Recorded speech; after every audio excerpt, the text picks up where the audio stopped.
বাংলাদেশ পুলিশের ১৮৭ জন সদস্য এখনও কর্মস্থলে অনুপস্থিত রয়েছেন। গত ৫ আগস্ট আওয়ামী লীগ সরকার পতনের আগের ৪ দিন সহ গত ১.৫ মাসে কর্মস্থলে পাওয়া যায়নি এসব পুলিশ সদস্যকে। গত ১৭ সেপ্টেম্বর পুলিশ সদর দপ্তর থেকে পাঠানো এক বার্তায় এ তথ্য জানানো হয়। পুলিশ সদর দপ্তরের তথ্য অনুযায়ী অনুপস্থিত থাকা পুলিশ সদস্যদের মধ্যে ডিআইজি রয়েছেন ১ জন, অতিরিক্ত ডিআইজি ৭ জন, পুলিশ সুপার ২ জন, অতিরিক্ত পুলিশ সুপার ১ জন, সহকারী পুলিশ সুপার ৫ জন, পুলিশ পরিদর্শক ৫ জন, এসআই ও সার্জেন্ট ১৪ জন, এএসআই ৯ জন, নায়েক ৭ জন ও কনস্টেবল ১৩৬ জন।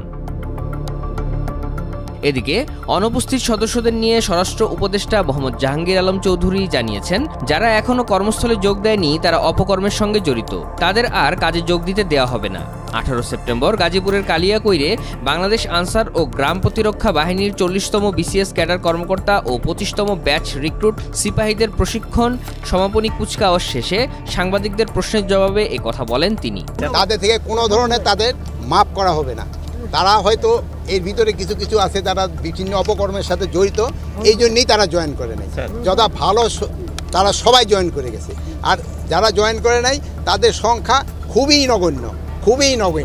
আপনারা এই অনেক সময় বলে এত বাট সংখ্যা খুবই নগণ্য, বাট এরা বিভিন্ন দুষ্কর্মের সাথে জড়িত, এই জন্যই তারা জয়েন করে নাই। এদের যদি পারেন আপনারাও আমাদের কাছে ধরিয়ে দেন। ৫ আগস্ট আওয়ামী লীগ সরকারের পতনের পর দেশের বিভিন্ন থানায় হামলা, ভাঙচুর ও অগ্নিসংযোগের ঘটনা ঘটে। থানা পুলিশের কাজে ব্যবহৃত গাড়ি পুড়িয়ে দেওয়া হয়, অস্ত্রসহ বিভিন্ন সরঞ্জাম ও নথি লুট হয় বিভিন্ন জায়গায়। দেশের অন্য এলাকায়ও পুলিশি কার্যক্রম বন্ধ হয়ে যায়। এমন পরিস্থিতিতে পুলিশ সদস্যরা থানায় আসতে সাহস পাননি।